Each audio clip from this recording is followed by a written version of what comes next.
Hey, good morning, everybody. I'm your host, Michael Rathburn, aka Rath. Hit me up on Twitter at FancyRathin for July 28, 2015, Tuesday morning for the DFS Minute.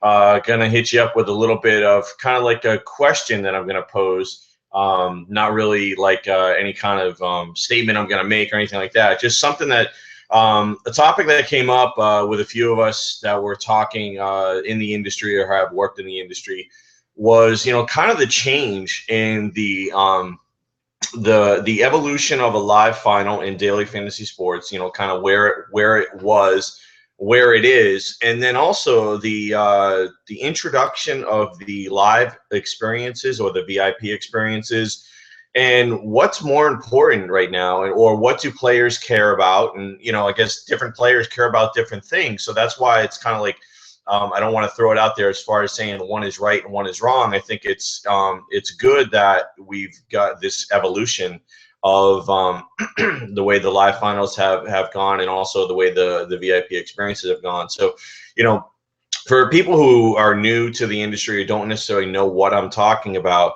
the live events or the qualifiers where, typically at this point you're looking at $1 million first prize, anywhere from 60 to 90 people, whether it's FanDuel or DraftKings. And these are very large prize pools at this point. It used to be where they were $1 million prize pools and even less than that at some point. But, when they were $1 million prize pool or 500,000 total with, like, say, 100K first, they were a lot more attainable.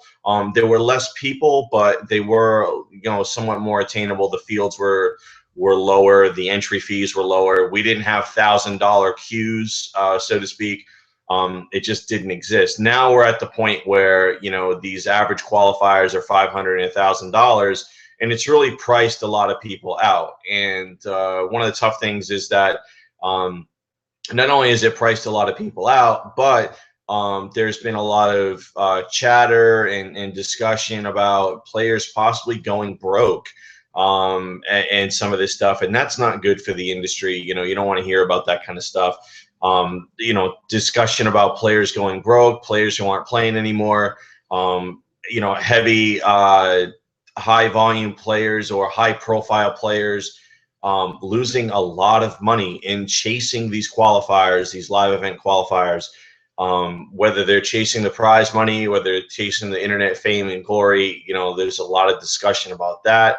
And that's not really what I'm trying to do. It's mostly just kind of bring up, to anybody who might be new in the industry, kind of the live event finals were, when they were a lot smaller, I think they were a lot more appealing to a lot, the majority of the players. But as the industry grows and the prize pools get bigger, of course, it's going to have to change. So, one of the things that happened this year was you saw a lot more of the in-season live finals, where you had Boston, Chicago, San Francisco, Texas, New York, etc., on FanDuel and DraftKings, where you had some more attainable events at lower price points, where they were combining that VIP experience along with the live event final. So that's kind of the metamorphosis of what we've seen. And we haven't necessarily seen that in the NFL yet. And I think that's where it's headed as far as this season. I think you're going to see a heavy dosage of combination of in-season live finals. It wouldn't be shocked if we see one a month. I did talk about that yesterday. And also, I think the VIP experience stuff, and I'll get into explain a little bit of that. I think you're going to see a lot of those here with the NFL. Now, the sites don't have relationships with the NFL teams as much as the NBA or NHL or MLB. Those leagues are partners with sites. FanDuel with the NBA, DraftKings with the NHL, and obviously MLB being the big one as well. So, if you have a relationship with the league, it's a lot easier to get done. So they do have team relationships, just not with that many at this point. So now that could ramp up as the 2 rounds of funding have just taken place.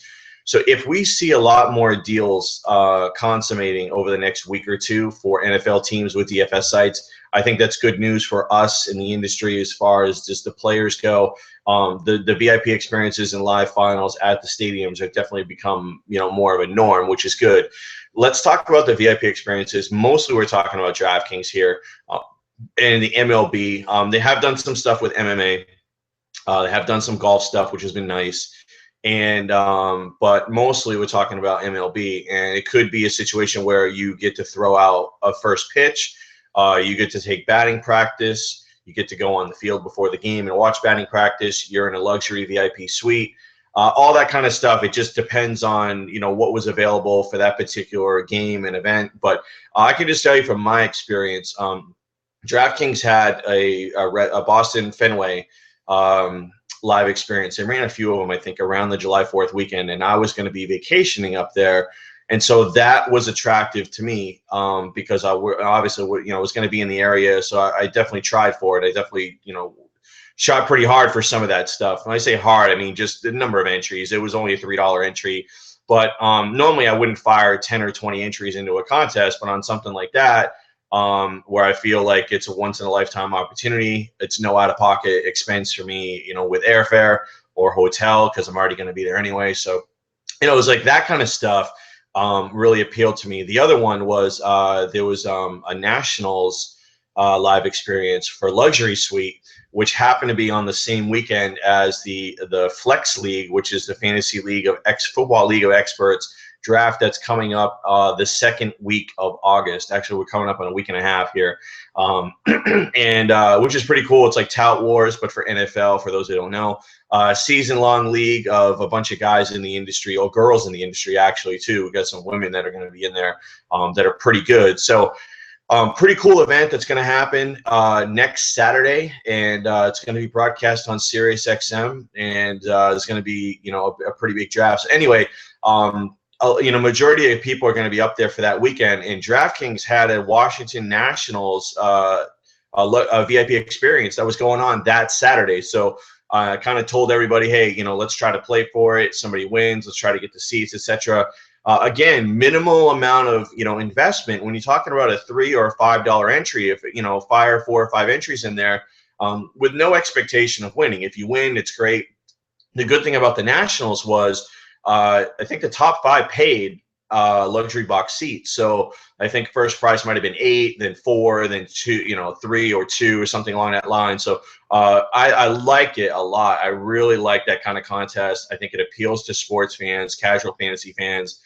And it's a minimal investment where you won't go broke, where on the live finals, that's a whole nother story. So I think what I'd like to see, or kind of one of the only kind of opinion that I'm going to really give here, is I would like to see somehow where we take that cheap, that lower entry live event, VIP experience, and we try to incorporate some sort of live final, GPP event that night, to kind of spruce it up. And it does not have to be for that much money. What you can do is, it could be for 5,000, it could be for 10,000. It does not need to be for that much money. But I think it would be cool just to have, kind of like a little bit of action going while you have it going on. So this is something that I'd like to see them do. Run one tournament, give away, the whatever number of seats that they can give away as far as the VIP experience, and then just say, hey, there's going to be a $5,000 tournament that night as well for 12 guys or 12 women or 12 players, whatever. So your buy-in on that is, let's say it's a $500, value ticket, which really wouldn't add that much more to the, to the prize pool. It just means that, perhaps you can't run them at 3 or 5. Maybe you do need to run them at $10. But again, if you run a $10 tournament with a few hundred people, and it's got some sort of element of live event plus some money, I think that could be something that could be attractive, and you could run a few of them. Now again, there comes a point where it's not worth it. The value of return on investment's not worth it. You can't ask representatives to be at all these live events as well. So that, logistically, these things are difficult to plan and carry out. So I'm not expecting, tons of, I'm just saying that I think it, if you wanted to sprinkle a little bit on top with some of these, I think that would be pretty interesting, or just maybe just have a buy-in that night, or, something along that line. So anyway, that's kind of my take on it. So again, whether it's live finals or VIP experiences, definitely I think more of this is coming for the industry. It's going to appeal to more casual sports fans, and some of the smaller stakes players as well. Obviously, the live finals for NFL this year are probably going to be massive. And I will have my kind of take on what I would like to see for the live finals moving forward. I've discussed it a little bit in the past and on the podcast, but I think there's a way where you can do one massive live final, but do it in a way where it's going to appeal to all different levels of players, new players, smaller stakes players, and then obviously the higher stakes players as well, and kind of make everybody happy with, and do it all in one night. So we'll talk about that tomorrow. Thanks again, guys, for joining us. Please check out State of DFS. We recorded last night, about a 1-hour show with Jason, Dustin, and myself talking about all the industry news. You're not going to find a better team to talk about industry news in DFS than what we have here at RotoCurve. So definitely check that out in our forums. And again, as we always say here at RotoCurve, stay classy, DFS.